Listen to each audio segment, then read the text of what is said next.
नमस्कार दोस्तों, मैं राजकुमार मौर्य। उत्तर प्रदेश में 2027 के विधानसभा चुनाव को लेकर सभी राजनीतिक पार्टियों ने अपनी अपनी तैयारी तेज कर दी है। समाजवादी पार्टी से बड़ी खबर आ रही है स्वामी प्रसाद मौर्य जी को लेकर, क्योंकि स्वामी प्रसाद मौर्य समाजवादी पार्टी में थे। समाजवादी पार्टी से फिर चले गए बाहर, इस्तीफा दे दिया और उसके बाद इन्होंने अपना नया संगठन खड़ा कर लिया, नई पार्टी खड़ी कर ली। लेकिन आप सभी साथियों को पता है, भली भांति तरीके से पता है, यूपी में आमने सामने का मुकाबला है। एक तरफ भाजपा खड़ी है तो एक तरफ सपा खड़ी है। तीसरी पार्टी के लिए कोई स्पेस अभी दिखाई नहीं दे रहा है, यहां तक कि बसपा के लिए भी स्पेस नहीं है अब। तो स्वामी प्रसाद मौर्य जाएंगे कहां? भाजपा तो लेगी नहीं, हालांकि भाजपा का कोई भरोसा नहीं है, लेकिन स्वामी प्रसाद मौर्य को लेकर जो चर्चाएं इस समय तेज हो रही हैं, वो समाजवादी पार्टी को लेकर। ऐसा क्यों कहा जा रहा है? इसलिए कहा जा रहा है कि समाजवादी पार्टी के पास कई विधानसभा क्षेत्रों में प्रत्याशी का अकाल है। प्रत्याशी का अकाल मतलब होता है भैया, टिकट देना हो तो कोई भी लड़ सकता है, बहती गंगा में कोई भी हाथ धो सकता है, लेकिन अलग अलग क्षेत्रों में अलग अलग लोगों का प्रभाव होता है। जैसे एक अनुमान के मुताबिक फाजिल नगर विधानसभा क्षेत्र में 90,000 मुस्लिम, 55,000 मौर्य कुशवाहा और 50,000 यादव और लगभग 30,000 ब्राह्मण, 40,000 कुर्मी सैंथवार और 30,000 वैश्य, लगभग 80,000 दलित वोटर हैं। फाजिल नगर में भाजपा मौर्य ही लड़ाएगी, कुशवाहा ही लड़ाएगी। और मैं बार बार कहता हूं इस बात को, अगर भाजपा कुशवाहा लड़ा रही है तो समाजवादी पार्टी को दूसरा कैंडिडेट खड़ा करना चाहिए जो पिछड़ी जातियों का मुसलमान वोट को और यादव वोट को समाहित कर सके और अपने समाज के 80 से 90% वोट को खरीद सके। यानी कि खरीदने का बात गलत मैंने बोल दिया, मतलब कि अपने समाज का 90% वोट प्राप्त कर सके।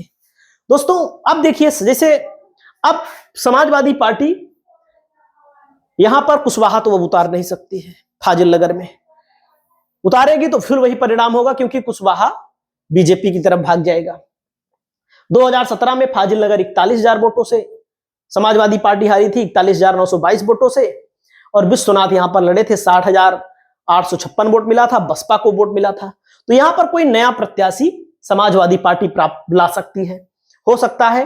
अब यहां पर ध्यान दीजिएगा, 2024 का चुनाव हुआ, 22 का चुनाव हुआ, जहां पर समाजवादी पार्टी हारी थी 41,000 वोटों से, वहीं पर हार गई 45,000 वोटों से। अब 45,000 वोटों से स्वामी प्रसाद मौर्य जैसा व्यक्ति चुनाव हार गया।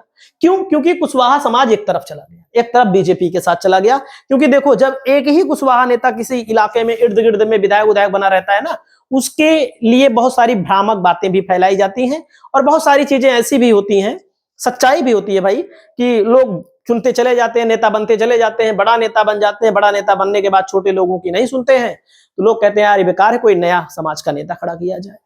तो भाई फाजिल नगर में सुरेंद्र कुशवाहा को बीजेपी टिकट दी और बीजेपी से सुरेंद्र कुशवाहा विधायक बन गए। अब यहां पर समाजवादी पार्टी को कोई नया जाति का समीकरण तलाशना है। अब स्वामी प्रसाद मौर्य फाजिल नगर से नहीं लड़ेंगे, ऐसा मेरा मानना है, आपका भी मानना होगा।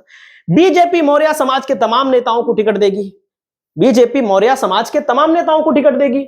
लेकिन मैं आपको बताना चाहूंगा, पडरौना में जहां पर 2012 में स्वामी प्रसाद मौर्य विधायक बने 8,162 वोटों से, जहां पर स्वामी प्रसाद मौर्य 40,552 वोटों से विधायक बने पडरौना से। उसके बाद दोस्तों पडरौना इन्होंने छोड़ दिया। पडरौना इन्होंने छोड़ दिया क्योंकि एंटी इनकम्बेंसी लगातार विधायक बनने से हो गई, उनको लगा कि चुनाव हार जाएंगे, इसीलिए उन्होंने छोड़ दिया। तो यहां पर मनीष जायसवाल चुनाव लड़े, बीजेपी ने लड़ाया और बीजेपी यहां पर निकल गई, 42,000 वोटों से जीत गई। विक्रमा यादव यहां से लड़े, डॉक्टर निसार अहमद लड़े। लेकिन अब जब यहां पर जायसवाल जी चुनाव लड़े तो जायसवाल का वोट, ब्राह्मण का वोट, ठाकुर का वोट, सैंथवार का वोट, भाई सपा ने कुशवाहा भी नहीं दिया, तो कुशवाहा का वोट सब एक तरफा लेकर बढ़ गए, चुनाव जीत गए।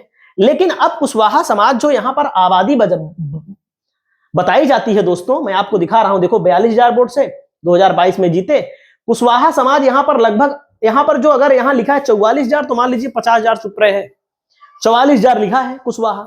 अब कुशवाहा बेचारे सोच रहे हैं, स्वामी प्रसाद मौर्य जी विधायक थे, मान लीजिए कुछ ना कुछ काम हो जाता था, थाना कचहरी तहसील में सुनवाई हो जाती थी, भाई लोगों के घर आते जाते थे और हमारे समाज का नेता चला गया, लोग पछता रहे हैं।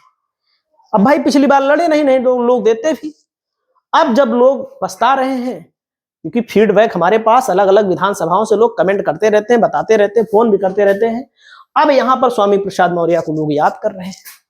अब यहां जब सेंथवार वोटर हैं 46,000, ये सब बीजेपी के वोटर हैं। आरपीएन सिंह की बिरादरी का वोटर, ये सब बीजेपी को ही वोट देगा। यादव हैं, यादव लड़ाएंगे तो यादव मुसलमान में मामला सिमट जाएगा। भाई 48,000 50,000 यादव लिखा है, तो पोलिंग वोट कितना होगा? 60%, 30,000 यादव वोट दे देगा यहां पर। भाई 30,000 वोट यहां दे देगा यादव, और 84,000 मुस्लिम है, तो यहां पर पोलिंग वोट जो होगा, मान लीजिए 84 में 60,000, 60 का है 50,000, लगभग 80,000 वोट पे समाजवादी पार्टी सिमट जाएगी। क्योंकि और समाज के लोग समाजवादी पार्टी को वोट आमतौर पर नहीं देना चाहते हैं। क्यों? कहते हैं मुसलमान की पार्टी है, मुसलमान और यादव की ज्यादा सुनवाई होती है, ऐसा वैसा दुनियादारी होता है।